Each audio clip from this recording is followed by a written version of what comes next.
تو حالت خواب میں انسان ایسے الگ ہو جاتا ہے اپنے آپ سے، میں الگ ہو گیا. اب آپ اس سے کیا کہتے ہیں؟ مولانا میں نے خواب میں دیکھا، قسم بخدا قسم بخدا جب آپ یہ جملہ مجھ سے کہہ رہے تھے، آپ مجھے بتائیں آپ دیکھتے کہاں سے ہیں؟ آنکھوں سے. سوتے ہوئے تو آنکھیں بند تھیں. پھر دیکھا کس سے؟ صلوات پڑھے محمد و آل محمد. آنکھیں تو بند تھیں. آپ مجھ سے کیا کہتے ہیں مولانا میں نے خواب دیکھا؟ خواب کیسے دیکھا آپ نے؟ آنکھیں تو بند تھیں. کہ خواب آتے ہی آنکھیں بند ہونے کے بعد ہیں. جو آنکھیں کھلی خواب آئیں تو پھر کہیں اور حساب کیا جاتا ہے. خواب تو ہوتے ہی وہ ہیں جو آنکھیں بند ہو تو انسان کو آتے ہیں. تو آنکھیں بند ہیں، جسم نہیں دیکھ رہا. اگر روح دیکھنے کے لیے جسم کی محتاج ہوتی تو آنکھیں کھلنے پر ہی خواب ممکن تھا. اگر روح کچھ کھانے کے لیے، چلیے مسئلہ درمیان میں آ ہی گیا کہ اگر کوئی حالت روزہ میں انسان بھولے سے کھا لے تو پوری بریانی کی پلیٹ کھا لیجئے، روزہ بھی ہے بریانی بھی چلی گئی. مگر شرط ہے بھولنے کا مسئلہ. صلوات پڑھے محمد و آل محمد. شرط ہے بھولنے. حالت خواب میں ایک شخص ہے جو مولا کی بارگاہ میں پہنچا ہے اور کہتا ہے مولا فلاں شخص جو ہے وہ مجھ سے عجیب بات کہتا، مجھے آپ کے بارگاہ میں اس کی FIR کٹوانی ہے. کیا مسئلہ کہتا ہے؟ وہ کہتا ہے کہ اس نے حالت خواب میں میری محرم کے ساتھ برے عمل کو انجام دیا. حالت خواب میں وہ مجھ سے کہتا ہے. امام نے ارشاد فرمایا خواب کی بنیاد پر تو سزا نہیں قائم کی جاتی ہے. اگر وہ خواب کی بات کرتا ہے تو خواب کی بنیاد پر جو شرعاً دیت واجب نہیں ہوتی ہے، حد جاری نہیں ہوگی. کہتا ہے مولا مگر مجھے تو اس کو ضرور سزا دلوانی ہے. امام نے اس کے دل رکھنے کے لیے فرمایا اچھا بلاؤ اسے اور بلا کر دھوپ میں کھڑا کرو. ایسے وقت میں جب کہ سایہ پڑ سکتا ہو اس کا زمین پر، جب اسے کھڑا کرو، جب سایہ زمین پر پڑے تو سائے پر کوڑے مار دینے. یہ مسئلہ شاید کسی ایک حد تک روح کو سمجھانے کے لیے کہ انسان کے ساتھ روح کیسے ہے، جیسے سایہ ہو، نہ تو اندر پورا ہے نہ باہر پورا ہے، انسان کے ساتھ ساتھ چلتا ہے. اور اتنا ہی کافی ہے، انسان کا سر سجدے میں بعد میں جاتا ہے، انسان کے سایہ کا سر سجدے میں پہلے چلا جاتا ہے. روح کیا ہے انسان کی؟ بہت آسان لفظوں میں فلسفیانہ انداز میں یا منطقی اعتبار سے روح کی بحث میں جاؤں، حکمت متعالیہ بیان کروں، ملا صدرہ کے الفاظ بیان کروں کہ روح مجرد ہے، یعنی ناقابل تقسیم ہے.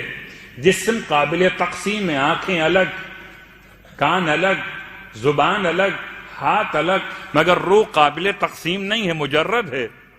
روح کی آنکھیں الگ نہیں ہو سکتی، روح اندھی نہیں ہوتی، ورنہ اندھے انسان کبھی خواب نہ دیکھتے.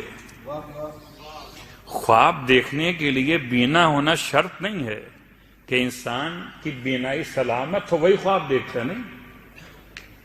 اور بہت غور کیجئے، آپ ویسے نہیں کھا سکتے، آپ کی طبیعت خراب ہے، آئس کریم آپ نے بند کی بھی اپنے لیے، مگر حالت خواب میں، اگر روزے کی حالت میں آپ خواب میں ہوں اور خواب میں کچھ کھا رہے ہوں تو روزہ بھی سلامت ہے کہ نہیں؟ صلوات پڑھے محمد و آل محمد.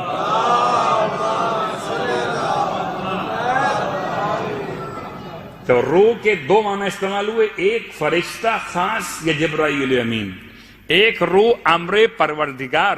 روح مجرد ہے. اب آپ سے میں سوال کرتا ہوں، مجھے بتائیے کہ جب انسان اپنی آنکھوں سے پوری مسجد کو دیکھتا ہے، پورے باہر کے منظر کو دیکھتا ہے، پہاڑ کو دیکھتا ہے، کبھی سمندر کو دیکھتا ہے، کبھی درختوں کو دیکھتا ہے، اور سارے کے سارے مناظر کہاں محفوظ ہوتے ہیں؟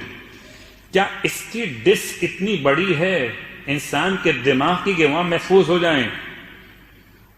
یا کوئی اور پیچھے ریکارڈنگ روم موجود ہے کہ جہاں اتنی وسعت ہے کہ انسان اپنی زندگی میں 400 کتابیں پڑھ لے، یہ کہاں محفوظ ہو رہی ہیں؟ وہ ہے کیا چیز؟ محفوظ کرتا کون ہے؟ کرتا کون ہے؟ انسان کا دماغ نہیں۔ اب آئیے مثال میں آسان سی دوں، کیا مثال دوں؟ دیکھیے میرا دماغ یہ ظاہری جو یہ اس کو آپ کہتے ہیں اردو میں بھیجا کہتے ہیں نا، غالباً مغز کہتے ہیں، اور اگر مغز میں کچھ بھیجا ہوا پہنچ جائے تو بھیجا بھی کہتے ہیں، ٹھیک؟ تو یہ کیا ہے میرے دماغ میں؟ یہ مغز ہے، مغز کی ایک لمٹ ہے، ایک حد ہے۔ ابھی پوری بحث ہو سکتی ہے نفس پر، عقل پر، روح پر، دماغ پر، لیکن چھوٹی سی مثال کہ یہ ایک گلاس ہے، اس میں اس کا مخصوص عنوان ہے، یعنی کیا مطلب؟ اس میں اتنا پانی آ سکتا ہے کہ جہاں تک اس کی سطح بنی ہوئی ہے، اس سے زیادہ پانی اس میں نہیں آ سکتا۔ آ سکتا ہے؟ نہیں آ سکتا۔ کیوں نہیں آ سکتا؟ کہ عقل کہتی ہے صغیر پر کبیر کا اطلاق نہیں ہو سکتا، چھوٹی چیز میں بڑی چیز اندر سما نہیں سکتی، بڑی چیز کے لیے کوئی بڑا ظرف چاہیے۔ بچپن سے لے کر اب تک آپ کے پاس جتنی معلومات ہیں اس کے لیے آپ کو کوئی بڑا ظرف چاہیے۔ یہ ظرف اصلاً جسم نہیں ہے، یہ انسان کی روح ہے۔ اس لیے امام جعفر صادق علیہ السلام کی بارگاہ مقدس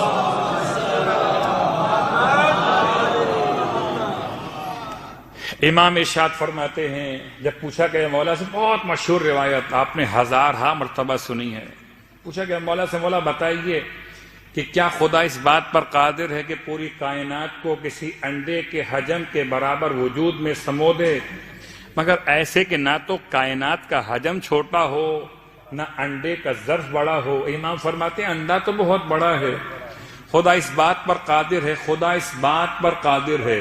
مگر امام کے اس فرمان کا مطلب یہ ہرگز نہیں ہے کہ امام کا سارا علم اس ایک سوال کے جواب میں آ گیا، اس لیے کہ امام فرماتے تکلم الناس علی قدر عقولہم، انسانوں سے بات کرو ان کی عقل کی مقدار دیکھ کر۔ سوال کرنے والا یہ سمجھ سکتا ہے جو امام نے فرمایا کہ خدا اس بات پر قادر ہے کہ ان تمام تر دنیا کو، کائنات کو ایک مسور کی دال کے دانے کے برابر ذرے میں سمو دے۔ نہ کائنات چھوٹی ہو نہ ذرہ بڑا ہو، نہ کائنات چھوٹی ہو نہ ذرہ بڑا ہو۔ کہتا ہے کیسے ممکن؟ فرمایا دیکھو آسمان کو، آسمان دیکھا، آنکھیں بند کرو، اب دیکھو تم نے جو دیکھا اندر محفوظ ہے کہ نہیں ہے؟ اسی کا نام تو خواب۔ صلوات پڑھے محمد علیہ۔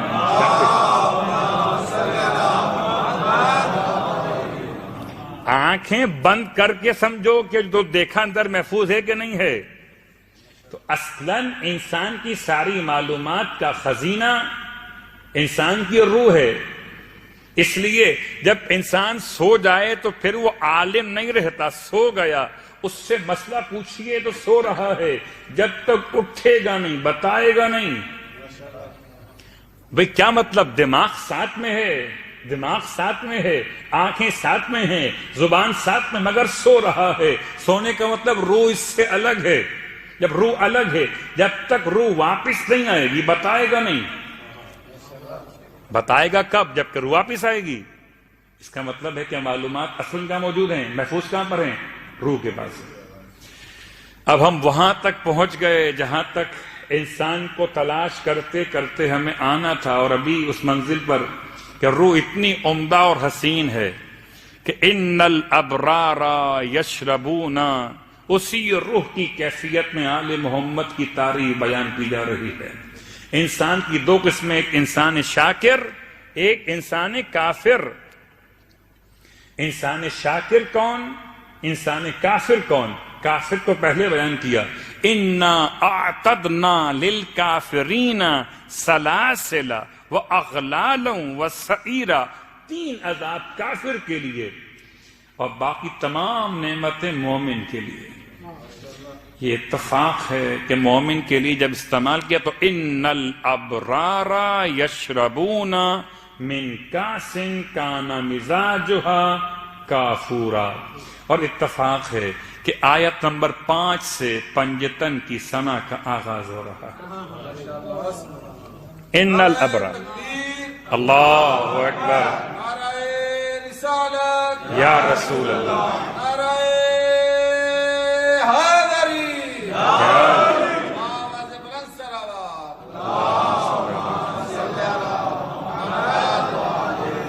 ان الابرار، ابرار جمع ہے برن کی، اور برن صفت مشبہ ہے بر سے، اور بر کہتے ہیں نیک کام کو، جو نیک کام کرنے والا اسے بر کہتے ہیں، خود نیک کام کو بر کہتے ہیں۔ زیر زبر میں بڑا فرق ہوتا ہے، زیر ہو تو یہ مصدر ہو جائے، زبر ہو تو پھر یہ موصوف قرار پائے صفت مشبہ کے ساتھ، یعنی کہ البر، نیک کام کرنے والا۔ قرآن مجید نے نیک کام کے حوالے سے 2 مقامات پہ تذکرہ کیا ہے، آج اشارہ کر رہے ہیں، روٹی کا تذکرہ بھی آئے گا، وہ 300 جو میرے مولا لے کر آئے، اور سیدہ فاطمہ الزہرا سلام اللہ علیہا میں سے 30۔ اس سے پہلے لفظ بر کو مکمل کر لیں تاکہ آیت آہستہ آہستہ واضح ہو جائے۔ یہ ایک طریقہ ہے کہ جب بیان کیا پروردگار نے کہ انا ہدیناہ السبیل اما شاکرا و اما کفورا، شاکر کو پہلے بیان کیا تھا، کافر کو بعد میں، اور تفصیل بیان کرتے ہوئے کافر کو پہلے رکھا اور شاکر کو بعد میں رکھا، اس لیے کہ کافر کے لیے 3 ہی کافی تھے اور شاکر کے لیے تفصیل تھی، تو اس لیے پہلے آیا انا اعتدنا للکافرین سلاسلا و اغلالا و سعیرا، پھر کہا ان الابرار یشربون۔ تو یہ کون نیک لوگ ہیں؟ نیکی کہتے جسے، خیر یہ بھی ایک طویل بحث ہے، میں اس کو بہت مختصر کروں تو 2 جملے استعمال کروں۔ آئیے پہلے ہم چلیں سورہ مبارکہ البقرہ کی آیت نمبر 177 میں، تاکہ یہ سمجھ میں تو آئے کہ یہ نیکی ہے کیا۔ لیس البر، الفاظ کہیں لیس البر ان تولوا وجوہکم، نیکی نہیں ہے یہ ان تولوا کہ تم موڑ دو، وجوہکم اپنے چہروں کو، من قبل المشرق والمغرب، مشرق اور مغرب کی طرف۔ یہ نیکی نہیں ہے کہ دن بھر تو اور سارے کام کرتے اور جیسے ہی نماز کا وقت ہو جیسے آپ دیکھتے ہیں اپنے چہرے کو فوراً موڑ دو مشرق اور مغرب کی طرف، نہیں۔ وَلَكِنَّ الْبِرَّ مَنْ آمَنَ بِاللَّهِ، اصلاً نیکی کیا ہے؟ اللہ پر ایمان لانا، روز آخرت پر ایمان لانا، ملائکہ پر ایمان لانا، کتابوں پر ایمان لانا، انبیاء پر ایمان لانا، وَآتَ الْمَالَ عَلَى حُبِّهِ، اور خدا کی محبت میں مال بانٹتے ہوئے چلے جانا، ذوی القربہ کس کو؟ قرابت داروں کو، والیتامى یتیموں کو، والمساکین مسکینوں کو، وابن السبیل اور بیچارے ہو جانے والے مسافروں کو، والسائلین اور مانگنے والوں کو، پھر رقاب اور غلاموں کو آزاد کروانے کے لیے مال کو خرچ کرنا، وہ اقام الصلاۃ پھر نماز قائم کرنا، وہ آتا الزکوٰۃ پھر زکوٰۃ کا ادا کرنا، والموفون بعہدہم اور اپنے عہد کو پورا کرنا، اذا عاہدوا، والصابرین فی الباساء والضراء اور صبر کرنا مشکل حالات میں، آسان حالات میں، وحین الباس اور شدید ترین مشکل حالات میں۔ اولئک الذین صدقوا، یہی سچے لوگ ہیں، وَأُولَئِكَ هُمُ الْمُتَّقُونَ، ان کو ہی تو متقی کہتے ہیں، جب یہ متقی ہوں گے تو وہ امام المتقین ہوں گے، یا یوں کہیے امام المتقین سے میرا آپ کا رشتہ کب قائم ہوگا؟ جبکہ ہم متقی ہو جائیں گے۔ تو ہم متقی ہو جائیں کب؟ جبکہ لیس البر نیکی سمجھ میں آ جائے۔ اور آخری بات، لن تنالوا البر حتى تنفقوا مما تحبون، تم ہرگز، سورہ مبارکہ آل عمران آیت نمبر 92، تم ہرگز نیکی تک نہیں پہنچ سکتے جب تک کہ اپنی پسندیدہ چیز خدا کی راہ میں خرچ نہ کر دو۔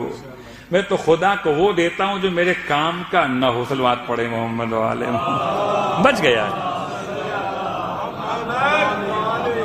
بڑا نیک انسان ہے، جب کھانا افطار کا بچ جاتا ہے تو کہتا ہے لاؤ کسی غریب کو دے دو، کوئی خاک روب ہو، کوئی باہر صفائی کرنے والا، کوئی لیبر باہر بیچارہ بیٹھا، اس کو دے دو، کم از کم اس کا پیٹ بھر جائے گا۔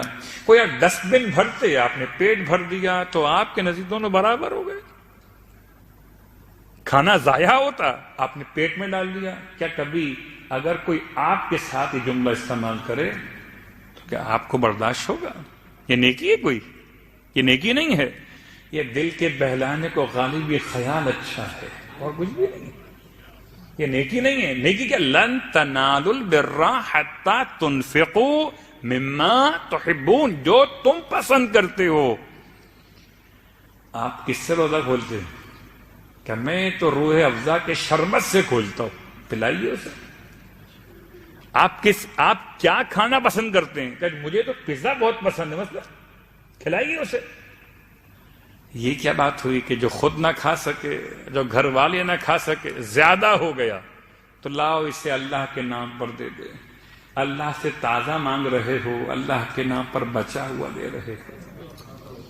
میں یوں کہتا ہوں کہ انسان جب اللہ سے مانگتا ہے تو سخی ہو جاتا ہے، جھولی پھیلا کے مانگتا ہے، اور جب اللہ کو دیتا ہے بخیل ہو جاتا ہے، گن گن کے دیتا۔ صلوات پڑھے محمد والے۔ مجھ سے آج تک کسی نے مسئلہ نہیں پوچھا مولانا افطاری میں کتنے پاؤ کھانا چاہیے۔ مجھ سے آج تک کسی نے مسئلہ نہیں پوچھا مولانا افطاری میں کتنے پاؤ چاول کھانے چاہیے، مگر جو فدیہ پوچھتا ہے مولانا کتنے پاؤ دوں تو ایک روزے کا فدیہ ہو جائے گا۔ تو خدا کو دیتے ہوئے تو پاؤ پوچھ رہا ہے، حساب کر رہا ہے، اور خدا سے لیتے ہوئے بے حساب مانگ رہا ہے۔ لیکن بہرحال خدا مہربان ہے، پھر بھی دیے چلا جاتا ہے۔ انسان چاہے اس کے نام پر خرچ کرے نہ کرے، خرچ کرے گا تو سخی ہو جائے گا، جو سخی ہوگا تو آل محمد کے در کی محبت اس کے دل میں جاگوسی ہو جائے گی۔ اور آج ایسی بیوی کا تذکرہ ہے جس بیوی کا اسم گرامی ذرا سا غیر مشہور انداز میں رہتا ہے، خیز و ران۔ خیز و ران، بعض لوگ خیزلان پڑھتے ہیں اس کو، یہ اصل لفظ ہے خیز و ران۔ خیز و ران اصلاً ایک ایسے پودے کا نام ہے، ایسے گھاس کا نام ہے جو مصر اور اس کے قریب کے علاقوں میں پائی جاتی ہے۔ یہ خاص خوشبو رکھتی ہے اور یہ بہت تیزی کے ساتھ بڑھتی ہے۔ کہتے ہیں اس میں بہت توانائی اور خوراک زیادہ ہوتی ہے، یعنی ایسی گھاس یا ایسے پتے جو کھائے جاتے ہیں، جیسے آپ کے یہاں پالک کے پتے کھائے جاتے ہیں، بعض ساگ اور پتے کھائے جاتے ہیں، ایسے وہ ایک خاص سبزی ہے، بس شکل پتوں کی نکلتی ہے، اس کو کہتے ہیں خیز و ران۔ اور یہ اس میں گرامی ہے حضرت امام جواد علیہ السلام کی والدہ کا۔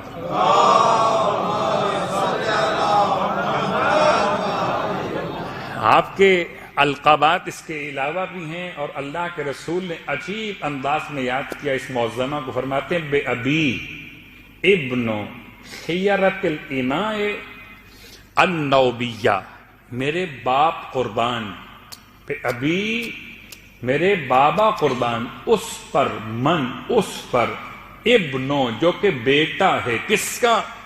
خیرت الاماء، کنیزوں میں منتخب کنیز کا، النوبیہ جس کا تعلق نوبیہ سے السبی کا، اور یہ نام سبی کا استعمال ہوا، یہ بھی امام علیہ السلام کی والدہ کے ناموں میں ایک اور معروف نام ہے۔ شیخ مفید نے، علامہ مجلسی نے اس نام کو لکھا، امام جواد کی والدہ کا نام سبی کا النوبیہ یا القبطیہ، ماریہ قبطیہ کے اعتبار سے القبطیہ۔ اس میں اختلاف ہے کہ یہ نوبیہ کون سا علاقہ ہے۔ نوبیہ وہی علاقہ ہے جہاں جناب فضہ تھی جہاں کی۔ آج کل یہ مقام نوبہ سوڈان میں شامل کیا جاتا ہے، اس زمانے میں یہ افریقہ اور مغرب میں شامل تھا، مغرب نے الجزائر۔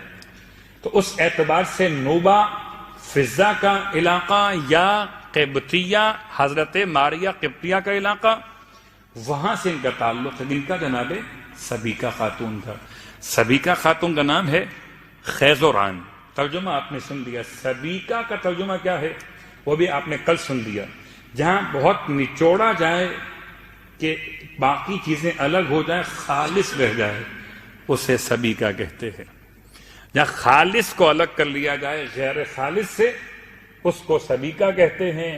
اور خیز العان کا ترجمہ آپ نے سن لیا۔ اب اس کے علاوہ آپ کے اور نام بھی ہیں، آپ کو طاہرہ بھی کہتے ہیں، آپ کو مطہرہ بھی کہتے ہیں، اور آپ کو ریحانہ بھی کہتے ہیں۔ ریحانہ خوشبو رکھنے والی ذات، طاہرہ اور مطہرہ تو آپ کے علم میں ہیں، تطہیر سے جن کا تعلق ہو، جن کی گود میں امام معصوم کی آمد ہو، وہ طاہرہ بھی ہیں اور مطہرہ بھی ہیں۔ صلوات پڑھ لیں محمد و آل محمد۔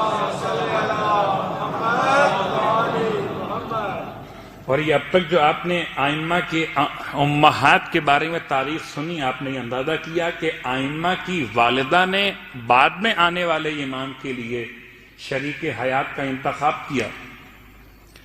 یہ صرف تاریخ کا بیان ہی نہیں ہے بلکہ ایک تہذیب بھی ہے، یعنی امام کی ماں اپنے بیٹے کے لیے ان کی شریک حیات کا انتخاب کر رہی ہیں، اور امام کی ماں کا انتخاب اتنا عمدہ ترین ہے کہ خود امام وقت کے آمد کے لیے اس خاتون کا انتخاب کیا، حضرت نجمہ خاتون نے۔ نجمہ خاتون 8ویں امام کی والدہ، تو 8ویں امام کی والدہ نے انتخاب کیا 8ویں امام کے نکاح کے لیے، کس کا؟ جناب سبیکہ خاتون۔ سبیکہ خاتون، اور یہ امام الرضا علیہ السلام کے نکاح میں بیوی کی آمد،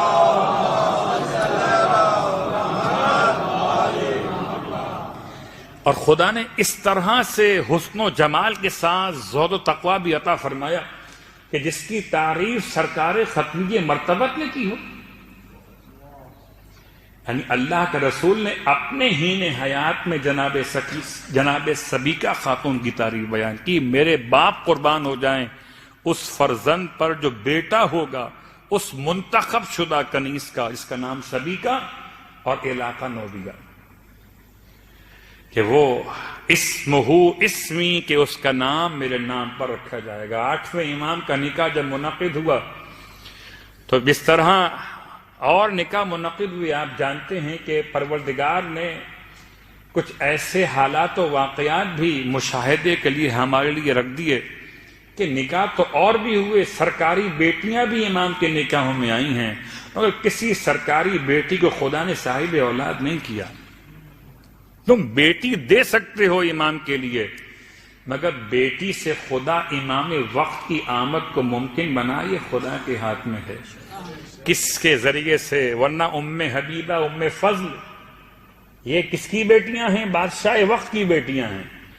یہ دو اماموں کے نکاح کے واقعات ہیں، اور یہ امام رضا علیہ السلام کے نکاح میں جناب سبیکہ خاتون کی آمد، اور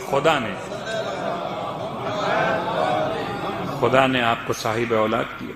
ایک ہی اولاد ہے آپ کی، 8ویں امام کی ایک ہی اولاد ہے، اور وہ اولاد 9ویں امام کی شکل ہے۔ اب خالی ایک جملہ، اگر 8ویں امام کی ایک ہی اولاد ہے اور وہ اولاد ہے امام جواد، امام تقی علیہ السلام، تو پھر یہ رضوی سادات کہاں سے آ گئے؟ یہ سوال ہے۔ اس سوال کا جواب یہ ہے کہ اگر آپ اردو زبان کی کتاب 14 ستارے ملاحظہ کیجئے تو آپ کو سوال کا جواب مل جائے گا۔ میں عربی کتاب کا حوالہ دوں تو آپ کہیں گے وہ عربی کتاب کہاں ملے گی، وہ چھوڑ دیجئے، جو آپ کے میرے گھر میں رہتی تھی کبھی۔ اب کیا کیجئے کہ وہ معصومین کے حالات و واقعات کی کتابیں گھر میں ہوتی ہی بہت کم ہیں۔ 14 ستارے، مولانا کراروی علی اللہ مقامہ کی کتاب، اس میں واضح طور پہ لکھا کہ چونکہ امام رضا علیہ السلام کی نسبت سے کوئی اپنے آپ کو رضوی کیسے کہلواتا، سب جوادی تھے یا تقوی تھے، تو علماء نے اس بات کے لیے سادات کو متوجہ کیا کہ امام غریب الغربا کو یاد کرتے ہوئے اپنے آپ کو رضوی کہلائیں۔ تو جتنے رضوی سادات ہیں اصلاً وہ جوادی اور تقوی سادات۔ صلوات پڑھیں محمد وآل محمد۔ جتنی جو اولادیں چلی ہیں 8ویں امام کی، وہ 9ویں امام سے چلی ہیں، تو ہر امام سے نسبت پانے والا وہ 9ویں امام کی اولاد، پھر بعد میں 8 امام سے منسوب ہوگا۔ تو جوادی یعنی امام جواد کی اولاد، یا تقوی امام تقی علیہ السلام کی اولاد ہے. بات بڑی آسان سی ہے کہ بہت مشکل حالات سے 8ویں امام کے دور کے آپ کو معلوم ہے کہ امام کو جب مدینے سے طلب کیا گیا تو مدینے میں اس پر جناب صدیقہ خاتون حیات. میرا 9واں امام تقریباً 5 سال کا سن ہے اور 8واں امام رخصت ہوتے ہوئے سب گھر والوں کو جمع کر رہا ہے اور فرماتے ہیں مجھے جی بھر کے دیکھ لو کہ دوبارہ تمہیں دیکھنے کو نصیب نہ ہوگا یہ چہرہ. کیوں؟ رخصت ہو رہے تھے مولا، جیسے مولا حسین رخصت ہوئے مدینے سے کربلا جاتے ہوئے، ایسے میرا 8واں امام رخصت ہوا مدینے سے خراسان آتے ہوئے. فرماتے تھے مجھ پر گریا کر لو، سب کے سب گھر والے جمع ہیں، آنسو بہاتے ہیں. سبھی کا خاتون کی حالت کہ ان کے وارث، ان کے شوہر نامدار رخصت ہو رہے تھے. رونے والوں، ایسے میں میرے 8ویں امام نے اپنے بیٹے 9ویں امام کو دیکھا. 5 سال کا سن ہے، دیکھا سر سے چھوٹا سا امامہ اتار کر زمین پہ رکھ دیا، اپنے گریبان کو چاک کیا، اپنی آستین کو پلٹ لیا اور سر پر مدینے کی مٹی ڈال کے روتے تھے. 8ویں امام نے سینے سے لگا لیا، بیٹا جواد یہ کیا کر رہے ہیں؟ تو رو کے فرماتے ہیں بابا اسے اپنے یتیم ہو جانے کا یقین ہو گیا ہو، وہ سر پر خاک نہ اڑائے تو کیا. واہ غربتا، میرا مولا رخصت ہو گیا. میں کہوں گا اس سبھی کا بیوی آپ کے شوہر کو زہر دیا گیا، آپ کے سر کا سایہ شہید کیا گیا، مگر وہ خراسان میں اور آپ مدینے میں. بیوی بڑا یاد آئے ہوں گے، خوب ماتم کیا ہوگا، لیکن بیوی خدا نہ کرے ایسا وقت کسی پر آئے جیسا رباب پر آیا تھا. قبر حسین سے لپٹی ہوئی روتی تھی. جناب زینب نے فرمایا چلیے بھابھی قافلہ مدینے واپس جا رہا ہے. وہ فرماتی تھی شہزادی میں مدینے جا کر کیا کروں گی؟ ارے میری گود کا پلا بھی یہیں رہ گیا، میرے سر کا وارث بھی یہیں رہ گیا. ارے سب چلے جاتے مگر رباب کو قبر حسین کے لیے. واہ غربتا، میں کہوں گا بی بی سبھی کا آپ کے شوہر کو زہر دیا گیا، 8واں امام شہید ہو گیا، غربت میں شہید ہوا، انگوروں میں زہر دیا گیا، لیکن بی بی آپ نے اپنے شوہر کے کٹے ہوئے سر کو نہیں دیکھا. آئے رباب پہ سلام ہو، لاش حسین کو پامال دیکھا، سر حسین کو نوکس.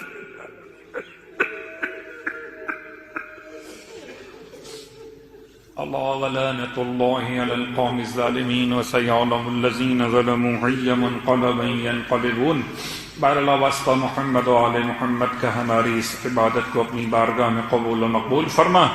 بار اللہ واسطہ محمد و آل محمد کا پروردگار جناب رباب کا واسطہ، لاش حسین کی غربت کا واسطہ، امام غریب الغربا کا واسطہ پروردگار جتنے پردیس میں بیٹھے ہوئے مومن دعا مانگ رہے. 8ویں امام کا وعدہ ہے جو میری زیارت کو آئے گا میں اس کے 3 مشکل مقامات پہ شفاعت کے لیے آؤں گا. پروردگار مجھے اور آپ ہم سب کو امام رضا کی زیارت نصیب ہو. پروردگار امام رضا علیہ السلام کا واسطہ جناب سبھی کا خاتون کی شفاعت نصیب فرمائے. پروردگار ہمارے والدین کو بخش دے، ہمارے والدین کے والدین کو بخش دے، ہمارے اہل و عیال کو بخش دے، تمام مومنین مومنات کو بخشش عطا فرما دے. بار اللہ واسطہ محمد و آل محمد کا کوئی غم نہ دے سوائے غم آل رسول کے. امام زمانہ علیہ السلام کے ظہور میں تعجیل فرما اور ہم سب کو امام علیہ السلام کے ادنا ترین خدمت گزاروں میں شامل فرما. آج خاص طور سے 2 سال مکمل ہو رہے ہیں مولانا سید ہاشم رضا جعفری مرحوم علی اللہ مقامہ کو انتقال کیے ہوئے. مرحوم کے بلند درجات کے لیے فاتحہ کی التماس. بسم اللہ.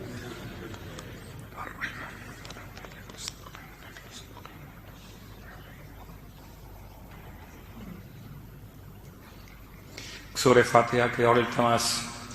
آج کی افطار کا انتظام برادر جناب مسعود رضوی اور برادر جناب ظفر اسماعیل نقوی جانب سے تھا.